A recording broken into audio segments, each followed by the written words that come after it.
Hi guys, welcome back to the channel. I'm Nick Scrutton and this is Gimme, and today got quite an interesting battle for you. We're going to go through the Titleist GT2, the Ping G440 Max, and finishing off with the Callaway Elite. All the core models from all three of the manufacturers. We're going to do a head-to-head. I'm going to talk you through the numbers, give you a little bit of my personal opinion on them, and yeah, stick around, we're going to get into it. Okay, so today we're going to be testing three of the core models that are in the market right now from three of the big manufacturers in golf. All of these brands now have multiple different heads in the market, and that's so you can get fitted into something, whether it be lower spin, max forgiveness, draw biased heads. These three here are probably the most neutral in terms of forgiveness and head shapes, and they're pretty much all aimed, I would say, although they fit a whole multitude of golfer, at the same goal. For somebody who wants general forgiveness across the head performance, but obviously you don't want to give up any of that distance there, but they all have lower spin models within their ranges that typically will spin the ball lower or produce lower launch, generally for higher swing speeds or guys who really hit the ball with a lot of launch and spin. Then you've got your max forgiveness models, which are guys who tend to move the strike around the face. They're slightly different in terms of their head shapes and who they're aimed at. And then you've got your draw models as well, SF Tech, Elite X, and these potentially say GT1. So today, testing these three out, we're gonna hit some shots of each of them, go through the numbers. They've got stock option shafts in there as well. I'm gonna give you my perspective on them, gonna get into it. All right, so three drivers here from three of the biggest brands in golf. Just gonna talk about some of the features that some of these driver heads have. So if I go into the G440 Max head, just to start with, again, always considered as one of the more forgiving heads on the market. I've done some reviews with this head already. Feels, looks fantastic. It's got the turbulators on there, got the carbon fly wrap on the top as well, which has helped them save some weight, which they've then distributed to other areas of the head. Looks slightly different to previous models for me, but I've enjoyed hitting this so far. Again, whenever you get Ping in the bay, you always know you're going to get a very solid performing driver. Driver number two, we've got the Titleist GT2. Again, 9 degrees here. Not a movable CG placement like you get with the Ping or that you get with the Callaway Elite. This is more fixed here, but if anything, you've got a few more options in terms of dialing it in through the hosel adapter here. So I'm going to have all these just set up in standard, which is A1 for the Titleist sleeve here.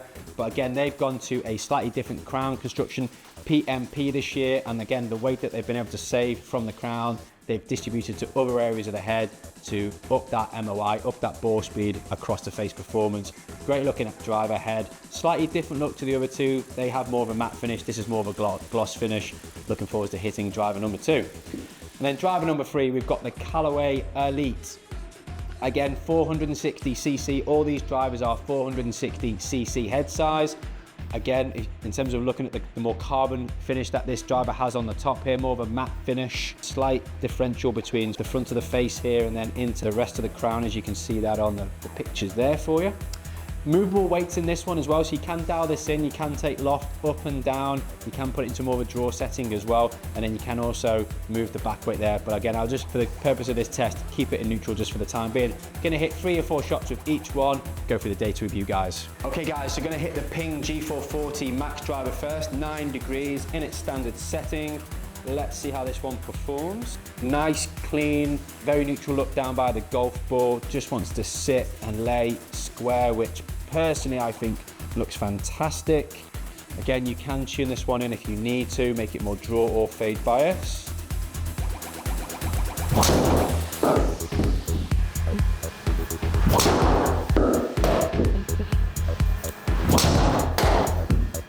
Right guys, so just hit a few there with the G440 Max. So as I mentioned before, I hit in the playing position, sits very square, really confidence inspiring. Nice size this year that they've done in terms of front to back and in terms of the depth of the head as well. And the performance on it was very good. The numbers pretty standard, exactly what I would expect. Worth bearing in mind nowadays with any of these drivers, the face, what we call COR, coefficient of restitution, is regulated, so they can only be so hot off the face, right out the middle. What you're really judging a driver by nowadays is the performance out of the heel and the toe, low and high off the face. And 3 relatively solid strikes for myself there. So the ball speed really didn't change a huge amount. Even did the launch, even did the spin. performs really solidly. That's just one of the stock options, Tensei 65 and an S-Flex that you can get hold of in that ping there. But really solid driver, could definitely play that one tomorrow. Right, on to the next one, the Titleist GT2. So, slightly different look here, certainly than the ping. First of all, no matte finish, you've got a bit more of a gloss finish here. And I'd certainly say that the face here in terms of the depth looks deeper. So down by the ball, this is going to give me a different visual. I've used Titleist drivers in the past.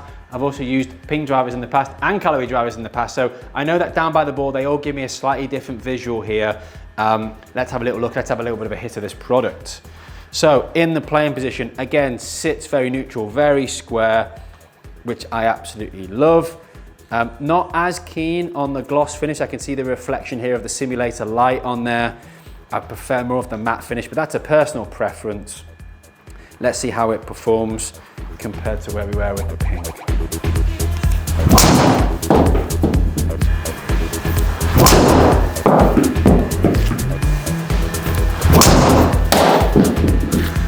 Okay, so just hit the GT2 driver there. Some really interesting findings in comparison to the ping.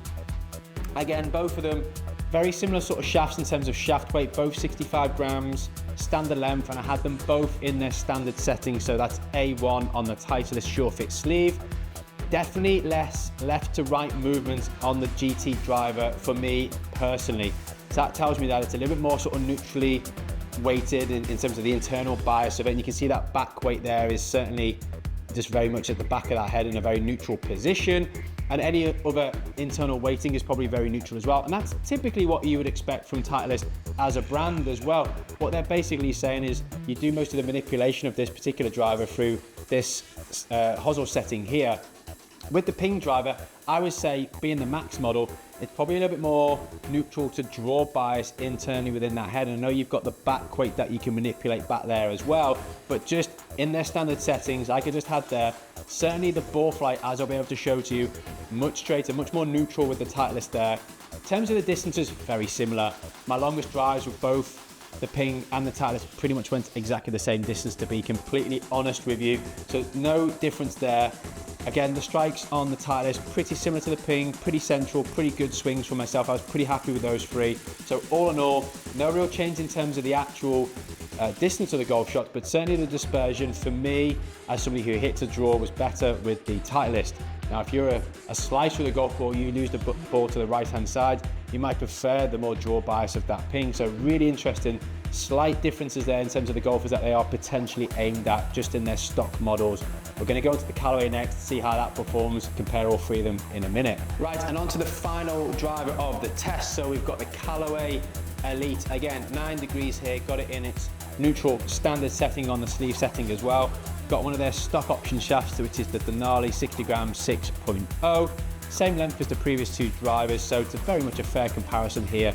In terms of the head here, 460cc, and I'm going to give you a little bit of description of how it looks down by the golf ball. We're going to hit some shots, see exactly how it compares against the other two. So, just putting it down, initial thoughts down by the ball. Again, sits beautifully square, very neutral. Doesn't look like it's neither toe up or toe down in terms of draw bias or fade bias that I can see in its neutral setting. But let's give it a hit and see. Obviously the ping driver appeared to want to draw a little bit more for me personally, and the Titleist seemed to stay a little bit more neutrally straight. Right in the middle.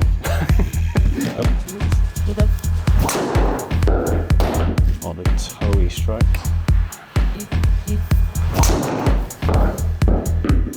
So just hit my final 3 shots there with the Callaway Elite. Down by the golf ball, sat very square, looked absolutely fantastic. Again, one of the strikes there was slightly toe side, so it was good to test exactly how forgiving this particular head was, and it performed really strongly there. With the best strikes of all 3 drivers, they were very, very similar. I was in and around sort of 264 with my carry, 287 with my total yardage, ball speeds, very comparable, as you would kind of expect for strikes right out the middle of the face with a modern day driver. Probably moved the strike around the Callaway and the ping head a little bit more than I did with the Titleist. and all three of them felt fantastically stable as well. So overall, really not much to really pick between them there. The only thing I would really say is the ping driver has a little bit more draw bias, in my personal opinion, than the other two, which seems to be a little bit more neutrally biased, particularly the Titleist GT2 head, I would say. But overall, three fantastic products. Go out, test them. Let me know in the comments below which of them you personally prefer and why. Would like to hear from you. I'm going to do some more testing with some of the other brands very soon.